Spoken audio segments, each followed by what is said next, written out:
Selamat pagi Bapak, Ibu, dan Saudara. Satu waktu saya pernah melihat sebuah cuplikan iklan.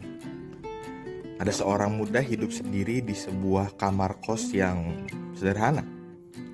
Setiap hari seorang muda ini berangkat ke tempat kerja, menyusuri jalan yang sama, makan sarapan di tempat yang sama. Setiap ia berangkat untuk bekerja, dia selalu memberi berkat bagi pengemis untuk sekolah anaknya. Dia selalu membantu seorang ibu pedagang untuk mendorong dagangannya, dan selalu memberi sebuah tanaman aliran air supaya jalanan tidak basah. Setiap pulang, ia selalu memberi buah-buahan, pisang, untuk seorang nenek dekat rumahnya. Dan setiap makan sarapan, ia selalu memberi seekor anjing sebagian lauknya. Bertahun-tahun seorang muda ini melakukan itu semua hingga satu ketika ia baru menyadari bahwa tanaman yang selama ini ia beri aliran air tumbuh. Anak dari seorang pengemis yang sering diberinya sudah masuk sekolah. Anjing yang ia sering beri makan menjadi peliharaan dan temannya. Dan seorang nenek yang sering diberinya pisang menjadi akrab dengannya dan mengajak makan bersama.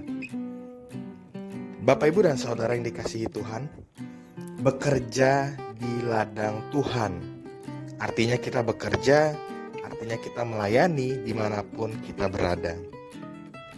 Pada ibadah minggu kemarin, kita tahu bahwa setiap pekerjaan yang kita lakukan, sekolah, kuliah, berumah tangga, melayani di gereja, pekerjaan, usaha, harus dikerjakan dengan tulus dan cinta kasih. Dan Tuhan menyapa kita hari ini bahwa kita sudah diberi kuasa dengan cuma-cuma, sama seperti para murid.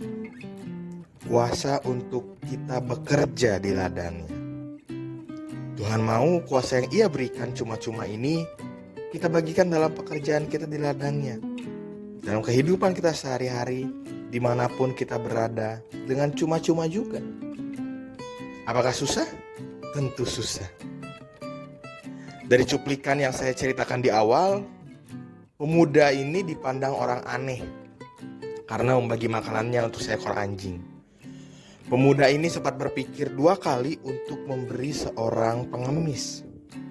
Pemuda ini mungkin kelelahan karena setiap perjalanan pergi dan pulang kerjanya ia harus berinteraksi dengan banyak orang.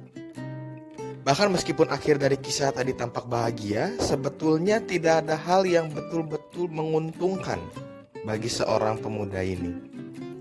Bapak, Ibu, dan Saudara yang dikasihi Tuhan, hari ini Tuhan menyapa dan menguatkan kita melalui firman-Nya bahwa kita yang sudah tahu, kita diberi kuasa, kekuatan untuk melakukan pekerjaan di ladangnya dengan setulus hati dan bertanggung jawab. Tuhan mau juga kita memberi kasih dan hati kita dengan cuma-cuma. Tidak mengharapkan imbalan apapun, tidak mengharapkan balas budi apapun, dan meskipun sulit, ingatlah bahwa Tuhan yang sudah memberi kuasa, Tuhan juga yang terus memampukan kita bagi kita yang tidak menutup kuasa-Nya bekerja oleh ketakutan yang ada di dalam diri kita sendiri. Tuhan memampukan kita semua. Amin.